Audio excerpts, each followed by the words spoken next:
Do not do it. Don't even bother trying to understand the ultra-modern basketball card market right now. Let's talk through this.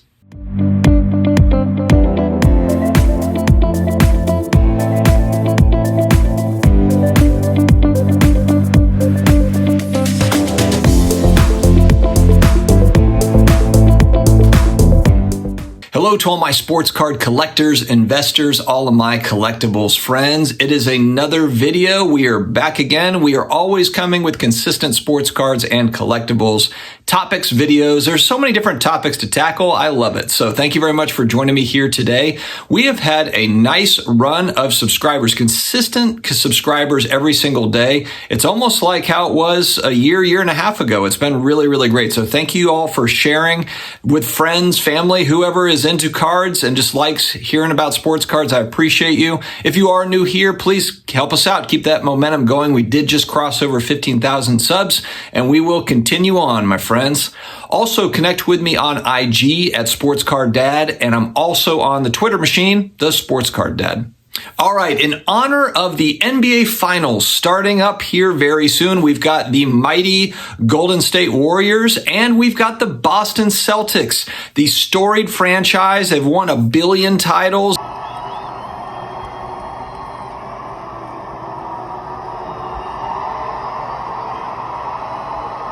Larry Legend and Bill Russell and all the greats from that Boston Celtics franchise. What a time to be alive. We've got the Celtics back in the finals, and really the NBA playoffs has been very fun to watch. I think there's been some really great series. There has been a lot of good product on the court, in my opinion. I mean, I think it's been an exciting NBA playoffs.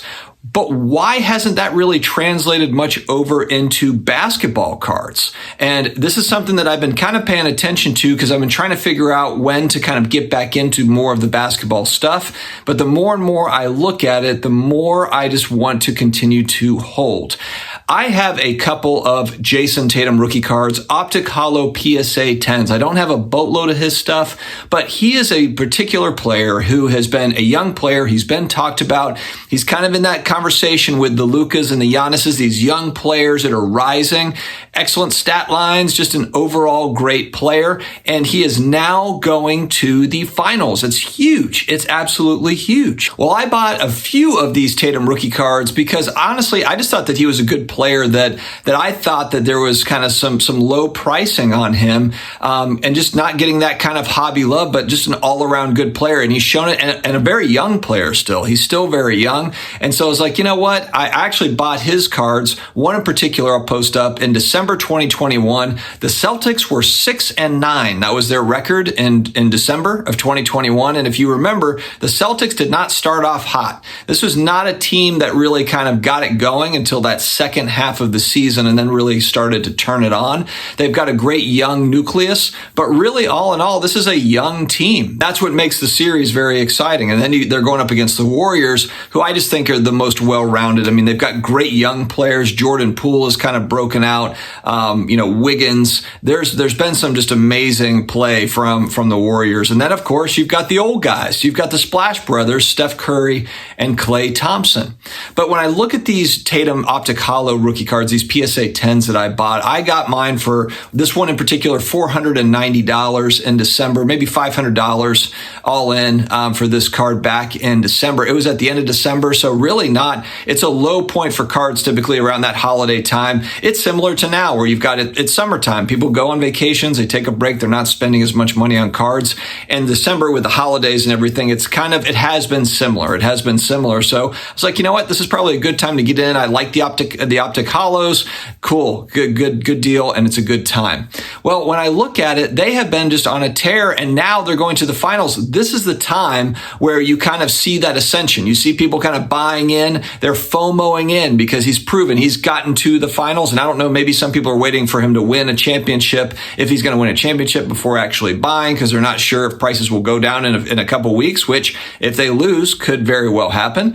But the one thing that I noticed that was interesting is even going back to, October, November, December at kind of that beginning of the season, the prices were higher than they are now for a lot of these cards. Now in December, I got it at $490, $500, and now recent sales on that Optic Holo from a few days back are in kind of that $650, $700 range. So there has been improvement. But this is literally this is the most exciting prospect right now that's at the height. He's right there at the gates, the championship, to get a championship. So this is kind of like when you're buying preseason, you're thinking about, okay, which guys have a shot at a title, and that can really kind of get their legacy going.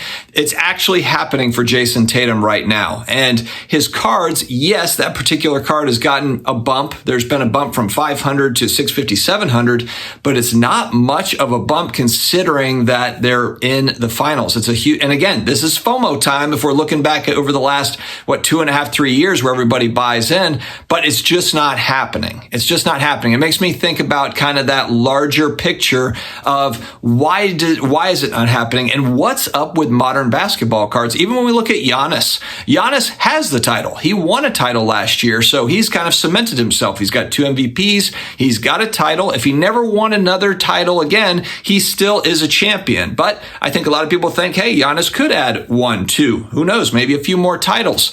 So but Giannis's cards doing the same thing. There's not really a whole lot of movement on a lot of his stuff. Now, are there going to be pockets of things, maybe super rare, scarce stuff?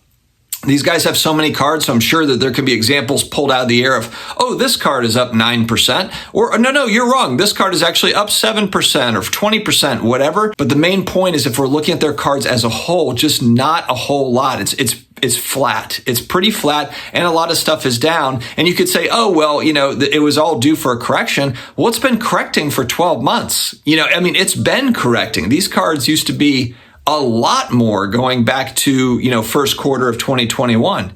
So, it has already been correcting, and I guess you could say more correction to be had or whatever, fine. But it just kind of shows me that the prospecting ways and the strategies, throw them out the window. This whole everything's going to go up because they're going to the finals, or, they're going to win a title, or they could win a title.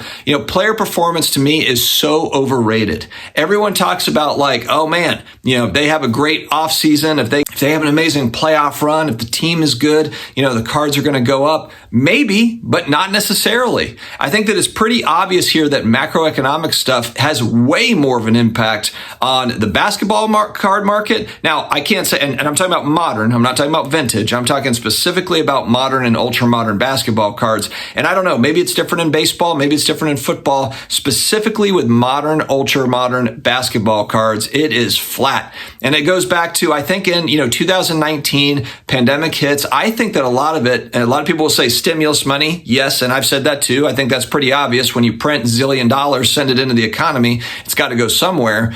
But I think the other part of that about the big kind of run was just the sports betting element, the gambling side that went away when the NBA shut down. So you had a bunch of sports bettors. And I think, let's face it, if we're looking at kind of the breaking industry, you're looking at a lot of these different things. There is a lot of sports bettors out there, more than sports card collectors. Yes, there are some people that like to collect cards, but they like the vehicle of sports betting, and cards allow them to do that. That's what's fun. That's the prospecting side of it all. And so I think that really kind of drove that market. Sports shut down. Sports betting money's got to go somewhere, and it flooded into a lot of the cards, a lot of the prospects, and not even just prospects like, the third best player on a team, but also a young guy like a Tatum. He was a rookie in 2017. Trae Young, rookie in 2018. These are young guys, haven't really done a whole lot of anything. So, you saw a lot of kind of that big push. People are sitting at home, and it gave it a big push. And these guys have either left the market or they've moved into something else. I don't know. I have a feeling that a lot of kind of those young people, sports bettor people, who just got out of cards in general and moved on to other things, whether it be NFTs or maybe other stuff. I have no idea. But the modern, ultra modern basketball market just seems totally flat. Probably a great time to be like a 100% collector, where it's just you're just trying to put cards to the PC. You love watching a particular player, but you're not really as concerned about price points. But the strategies that were deployed I think that they're completely irrelevant now. I think they're completely irrelevant. Even the, buying in the off season to sell leading up to, the coming season, there probably will be some of that. There will be pockets where that makes sense and that works. I also just think that a lot of that is going to go down the tubes. I think it's going to be, buying the off season, maybe stuff gets a little bit of a bump. It won't last long though, I don't think. I think that whole cycle is, at least temporarily, has been it's going to stay flat. That's my opinion. And that could have more to do with the macroeconomic stuff, like I said, than it does with actual hobby sentiment. There might still be a lot of people that love doing that. They just don't really have the means because gas is $700 a gallon in California or wherever. Food is more expensive, etc. Another factor to consider is PSA, BGS, really those two companies. They've got probably combined 2-3 million cards that are still in their backlog. And we know just from some of the data that has come out that a lot of those cards are modern, ultra modern cards. And a lot of them are probably basketball cards. So that supply piece is missing. We already don't know what a lot of the supply stuff is in collectibles and sports cards in particular, but we are still in the dark on that backlog. And so once that backlog is really complete and all these companies are caught up, I feel like then we have a pretty good idea. Yes, there will be more things added onto those population reports, but there won't be huge chunks. I don't know if we'll ever see that where we've got, PSA's got 10 million cards in the backlog. It'll probably never happen again. So getting through all of that graded supply, we have to see how that shakes out. How much is out there? How much graded supply is out there? Because however much graded supply is out there, it's going to affect pricing. That's how much is rolling into the market. A percentage of it, yes, will go to collections for long-term hold or whatever, but a lot of it will hit the market. We'll get to kind of get a feel for, all right, what's going on with certain supply on stuff. This is something I thought was fairly rare, not as rare as I thought. So these are all really kind of interesting things. For me personally, I don't buy a lot of modern, ultra modern stuff to prospect. I did when I first got back in the hobby. I did some of it. I didn't do a lot of it, but I think that also kind of explains the move to more of the vintage stuff. But there's a lot of people that don't care about vintage and aren't into it. And so I think that means a lot of these people, hobby people, are on the sidelines, and not even just flippers, but just people that aren't necessarily interested in buying, the Hall of Fame veterans that are retired or passed away. They just don't have interest in that part of the hobby.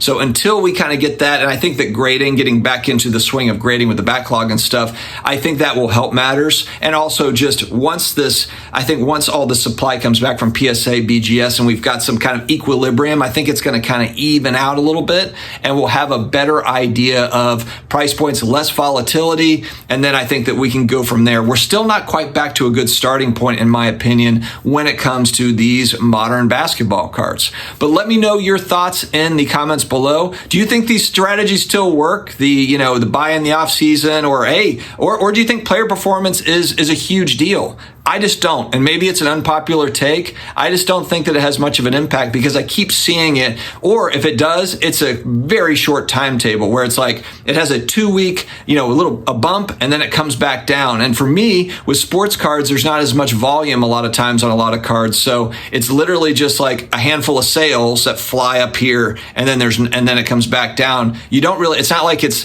thousands of shares of a stock or of something else. It's literally a handful of sales, so price points are a little bit wonky. Anyway, guys, let me know your thoughts in the comments. Are you collecting modern basketball as just a collector? Are you a flipper sitting on the sidelines? Or are you still flipping and you're having a great time and you're doing great? What is your strategy right now? Stay healthy, stay awesome, and I will talk to you again later.